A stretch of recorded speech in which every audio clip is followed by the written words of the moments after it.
নমস্কার, স্বাভাবিক টুতে আপনাদের অনেক অনেক অভিনন্দন এবং স্বাগত জানিয়ে আবার একটা নতুন ব্লগ আমি শুরু করছি। তো এই যে এখন আমি এলাম হচ্ছে বাজার থেকে। বাজারে যা ভিড়, প্রচণ্ড ভিড়, প্রচণ্ড। আসলে আগামীকাল সরস্বতী পূজা আছে, সেই জন্য আজকে অনেকগুলো বাজার নেমেছে, ফুল টুল সব কিছুই আর কি। এমনি তো পাইকারি মার্কেট বসে সকালবেলা এমনিতেও ভিড় থাকে, আর পুজোর সময় অতিরিক্ত ভিড়, মানে রাস্তায় এপার ওপার করতেই মনে হচ্ছে আধ ঘন্টা লেগে যাচ্ছে। তো তবুও পার হয়ে এলাম, বাজার থেকে এলাম, আর এসে দেখছি এখনও ঘুম থেকে ওঠেননি মহারানী আমার। এই যে ওঠেনি, এই এই মেয়ে, ওই যে এই মেয়ে, উঠে বল, গুড মর্নিং বল, তাকি বল, এই যে তাকি বল, উঠে বল, উঠে বল, বলছে তো আলতো হয়ে গুড মর্নিং। ঘুম থেকে উঠিনি, বললাম ঘুম থেকে ওঠ, আমি চলে এলাম তো ঘুম থেকে উঠিনি। উঠে পড়, উঠে পড়, 7টা বাজে ঘড়িতে এখন। এই যে ঘড়ি আমার 7টা বাজে, উঠে পড়, মুখ টুক ধুবি চল। তো চলুন তাহলে সাদের আমার পাশে থাকুন। এদিকে সকালবেলায় ঘর ঝাড় দিয়েই চলে গেছিলাম বাজারে। তো বাজার থেকে আসতে প্রায় অনেকটাই দেরি হয়েছিল, আর ঘর মুছে যায়নি, বাসি কাজও করে যায়নি। তো এদিকে সৌভিক ঘুম থেকে উঠে বিছানাটা পরিষ্কার করলো, আর আমি এই যে ঘর মুছতে বসেছি আর কি। ঘর মুছা হলেই তারপরে স্নান করতে যাব। আর এখন লাইনে যা ডিস্টার্ব করছে, প্রত্যেকটা দিন লাইন যাচ্ছে, কখন যে লাইন চলে যাবে। তো আমার ঘর মুছার পর্বটা চলছে, আর তারপরেই গতকালকে মিঠি যে পোশাকগুলো পরে গেছিলো সেই পোশাকগুলো ধুবো। আর মিঠি ঘুম থেকে উঠলো সবেই, এখনও ব্রাশ করতে গেল। তো চলুন আমি ঘরটা মুছে নিই, তারপরে আবার আসছি। এই যে ছাদে এলাম, পুজো টুজো করলাম, পুজো করে এসে ছাদে মেলতে এসেছি। এখন একটা সিট ফাঁকা আছে আর কি। আসলে মিঠির এটা কেচেছি আমি, দেখাচ্ছি। সোয়েটারটা কাচলাম, কালকে পরে গেছিলো তো তো কাচলাম, কেচে মেলতে যাবো আর নিচে পড়ে গেল, তো অনেকগুলো ধুলো লেগে গেল। সেই জন্য আবার এখন জল কাঁচা করে নিচতলায়, মানে 4তলার ফ্ল্যাটটাতে মেশের কল থেকে জল নিয়ে এসে একবার ধুয়ে আসলাম, আর একবার জল সমেত নিয়ে আসলাম। এখন কেচে ধুয়ে মেলবো। এই যে এই যে কী ঝামেলা, যত তাড়াতাড়ি করছি, এদিকে 9:30 বাজতে চললো, আজকে অনেকটাই দেরি হয়ে গেল। তো ভাবছি একটু তাড়াতাড়ি করবো, মাথায় একটু হেনা লাগাবো। তো দেখুন না, অনেকটাই দেরি হয়ে যাচ্ছে, তার মধ্যে আবার তাড়াতাড়ি করতে গেলে তো এই অবস্থা হয় আমার। যত তাড়াতাড়ি করি না ততটা দেরি হয়ে যায়, ওই জন্য কথাই বলে। তো এই যে চেপে চেপে মেললাম আর কি, জল দিয়ে জল কাঁচা করে মেললাম। তো চলুন এখন নিচে যাবো, পুজোর বাসন ধুবো, তারপরে হচ্ছে জলটা এখানে ফেলে দিই।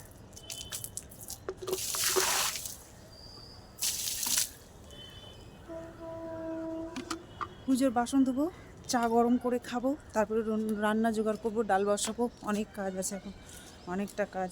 আবার মাথায় চুলে কলপ লাগাবো, সাদা চুলগুলো অনেকটা বেরিয়ে গেছে, এই বয়সে চুল পেকে গেছে। তো চলুন যাই, পাশে থাকুন। এইদিকে তেল নিয়ে আসলো, ওই যে লাল 2 লিটার জারের 2 লিটার নিয়ে আসলো, আর পুজো করার তেল ঢেলে রাখলাম। আর এখন ঢেলে রাখছি 1 লিটার 1 কেজির বোতলে। ওই বোতল থেকে, ওই যে ছোট ছোট বোতল দেখছেন 200 গ্রামের নারকেল তেলের বোতল, ওগুলোতে ঢেলে রাখি। সেই জন্য মানে 2 লিটার জার থেকে তো ঢালা যাবে না, 1 লিটার, ওই জন্য ঢেলে নিচ্ছি, এখান থেকেই ঢালবো।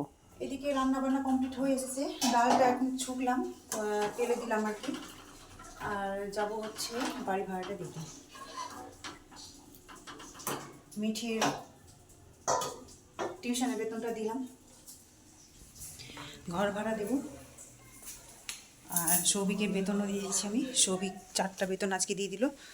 তো চলুন, এই যে এই হচ্ছে বাড়ি ভাড়া আর লাইনে বিল আর জলে বিল সব মিলিয়ে, আর এই যে হচ্ছে অ্যামাউন্ট। তখন আমি দিতে যাব, আজকে 1 তারিখ, ফেব্রুয়ারির 1 তারিখ। তো চলুন দিয়ে আসি, তারপরে রান্নাবান্না সারবো আর চুলে কলপটা লাগাবো। এই যে চুলে হেনা লাগিয়েছি, সরস্বতী পুজো যেতে, ওই জন্য একটু চুলটা কালার করলাম। রান্নাবান্না করে মিটিকে এই যে চুল কাটাতে নিয়ে গেছিলাম, এই যে চুল কাটিয়ে এনে ওকে শ্যাম্পু করালাম, তারপরে আমি হেনা লাগালাম। হেনা লাগাবার পরে ছাদে বেশ কিছুক্ষণ বসেছিলাম, কিন্তু যখন হেনা লাগাই আমার কাছে দুঃখের বিষয় মোবাইলটাই ছিল না। তেমন অবশ্য খেতে বসেছি,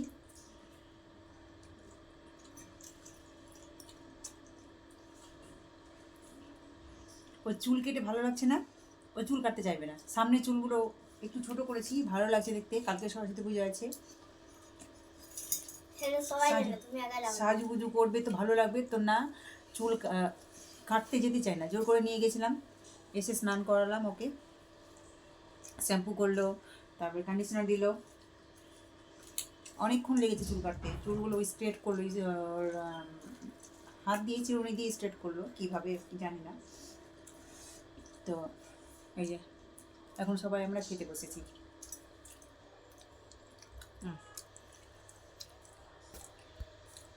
শুভ সন্ধ্যা, এখন ঘড়িতে বাজে 5টা। তো এই যে ছাদ থেকে এলাম এখন। ছাদে তো বসেছিলাম আজকে প্রায় সারাদিনেই, কারণ চুলে হেনা লাগিয়েছিলাম। তারপরে ছাদে গিয়ে শুকোলাম অনেকক্ষণ ধরে, শুকোতে শুকোতে সৌভিক টিউশন থেকে আসলো, খেতে বসলাম, তখন তো দেখলেই। আর তা খাওয়া দাওয়ার পরেও আবারও গিয়েছিলাম চুল শুকাতে। তারপরে আমি 3টায় নেমেছি, সোয়া 3টায় নিচে নেমেছিলাম, দিয়ে শ্যাম্পু করলাম। শ্যাম্পু করে আবার ছাদে গেছিলাম চুল শুকোতে। তো সবেই এলাম, চুল তো ভালো করে শুকোয়নি, ভিজা হয়েই আছে, মাথাটা ধরে আছে আর কি। চুল ভিজা চুল তো, আজকে দুইবার মাথায় জল দেওয়া হলো। তো যাই হোক, চুল এখনও শুকায়নি, ভিজা হয়ে আছে। এখন সন্ধ্যা দিতে যাব। আর রান্না করার পরে একটা জিনিস এনেছিলাম, সেটা আপনাদের সময় হয়নি দেখার আর কি। মোবাইলটা আমার কাছে আজকে সকাল থেকেই প্রায় নেই বললেই চলে। এই যে এই ফুল বিয়েতে পরবো, সেই জন্য একটা একটা করে জিনিস কিনে রাখছি আর কি। অনেকগুলো জিনিস কেনা হলো, আরও কিনতে বাকি আছে। বিয়ে টিয়ে এলে তো কেনাকাটা তো শুরু হয়, সেটা 1 মাসে তো পারা যায় না, একটু একটু করে প্রত্যেক মাসে কিনতে থাকি। তো আজকে 2টো গোলাপ ফুল নিলাম, একটা আমার জন্য, একটা মিঠির জন্যে। 2টো গোলাপ, আর এটা আমার জন্য। আর এটাও নিয়েছি, এই ফুলটাও নিয়েছি একটা। তো 3টা। এখানে একটা কেমন লাগছে, এটা আমার মানাবে।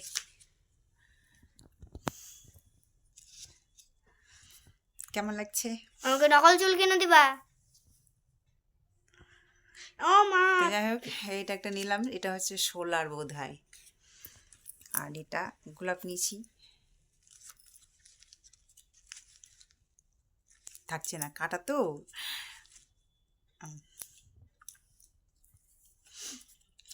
কেমন হয়েছে বলুন? এইগুলো 2টোই নিয়েছি, তো কেমন হয়েছে একটু কমেন্ট করে বলবেন কিন্তু। তো চলুন এখন সন্ধ্যা দিই, প্রার্থনার টাইমও হয়ে এসেছে। সন্ধ্যা দেওয়ার 2 মিনিট আগে, না, প্রার্থনা করার 2 মিনিট আগে সন্ধ্যা দিতে হয় আমাদের। তো সন্ধ্যা দিয়ে শঙ্খ বাজিয়ে তারপরে প্রার্থনা করতে হয়, যেটা আমাদের নিয়ম আর কি। তো চলুন সন্ধ্যা দিব, প্রার্থনা করব, আবার আসবো পরে। শুভরাত্রি। দেখুন চোখগুলো ফুলে আছে। ওরা প্রাইভেট যাওয়ার পর আমি একটু ঘুমিয়েছিলাম, ঘুমও চলে এসেছিলো, ওই জন্য চোখগুলো ঘুম এখনও আছে, ঘুমের রেস্টটা এখনও কাটিনি। তো এদিকে ওর প্রাইভেট থেকে চলে এসেছে, এখন তো প্রায় 8টার কাছাকাছি বেজে গেল। ওইদিকে ভাতও বসিয়েছি আমি। আর ফ্রিজের মধ্যে এই কলাটা না কাঁচা, ফ্রিজের মধ্যে ছিল বেশ কয়েকদিন ধরে, তো মানে হলুদই হচ্ছিল না, কাঁচা ভাবটাই ছিল। তো আজকে সারাদিন সকালবেলা বের করেছি, সারাদিন ওই টেবিলে এখানে রেখেছি, তা তবু একটু হলুদ ভাব হয়েছে আর কি। তো এখন ফ্রিজে ভরে দেবো, আবার কালকে সকালে বের করব। না পাকলে খাওয়া যাবে না, কাঁচা কাঁচা থাকলে কষা কষা ভাব লাগে, খেতে ভালো লাগে না। তো সারাদিন বাইরেই ছিল পাকাবার জন্যে, আবার এখন ফ্রিজে ভরে দেব, দিয়ে সকালে আবার বের করব। আবার সারাদিন থাকবে, এই যে সারাদিন থাকবে, দিয়ে পাকবে।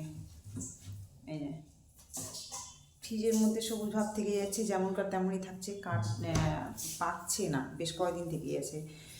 তো চলুন ব্লগটা এখানে শেষ করছি। আপনারা ভালো থাকবেন, সুস্থ থাকবেন। আর এই ব্লগটা যদি সত্যি ভালো লেগে থাকে তো অবশ্যই একটা লাইক, একটা কমেন্ট, একটা শেয়ার এবং সাবস্ক্রাইব করবেন।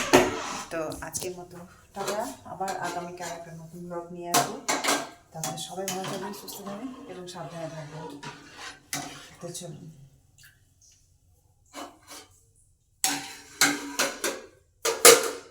টাটা।